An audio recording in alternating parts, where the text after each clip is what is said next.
আমার মনে হয় এরকম ঠান্ডা, ঠান্ডা ওয়েদারে গরম, গরম স্যুপ খেতে অনেকেরই ভালো লাগে আমার মতো।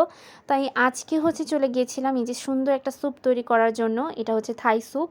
আর খুবই অল্প ইনগ্রিডিয়েন্টে হচ্ছে আমি খুবই চটজলদিভাবেই হচ্ছে এই রেসিপিটা তৈরি করি। তো ১ম এ এখানে হচ্ছে চিকেনগুলোকে আমি একটু হলুদ মরিচ গুঁড়ো দিয়ে আর একটু সয়া সস দিয়ে তারপর ভালো করে এখানে ফ্রাই করে নিচ্ছিলাম। আমার কাছে একদম চিকেনটা থেকে একটু ফ্রাই করে নিলে বেটার লাগে।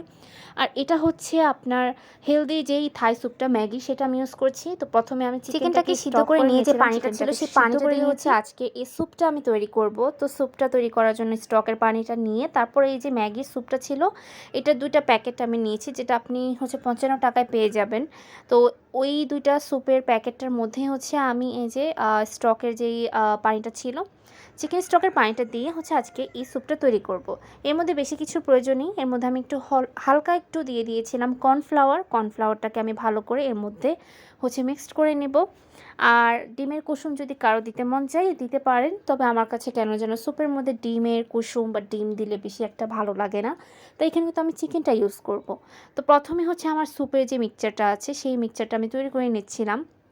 এর মধ্যে আমি একটু হালকা করে সস দিয়ে দিচ্ছি টমেটোর সস যেটা, সেই টমেটো সসটা দিয়ে তারপর ভালো করে এখানে হচ্ছে আমি মিক্স করে নিচ্ছি আমার স্যুপটা। তারপরে এই যে চিকেনটা যখন একটু ভাজা, ভাজা হয়ে যাবে এই ভাজা, ভাজা চিকেনের মধ্যে হচ্ছে স্যুপটা দিয়ে দিচ্ছি। স্যুপটা দিয়ে কিন্তু অনবরত নাড়তে হবে কারণ স্যুপটা দলা পেকে যেতে পারে যার কারণে হচ্ছে আমি এখানে এর মধ্যে কর্নফ্লাওয়ারটা দিয়েছি এবং স্যুপটা তো একটু থিক হয় তাই এখানে হচ্ছে আপনি ভালো করে মিক্স করে নেবেন। তো এখানে হচ্ছে আমি বারবার নাড়ছিলাম স্যুপটাকে। অনেকক্ষণ ধরে যতক্ষণ না জাল হয় ততক্ষণ ধরেই হচ্ছে আমি স্যুপটাকে ভালো করে নেড়েচেড়ে নিচ্ছিলাম।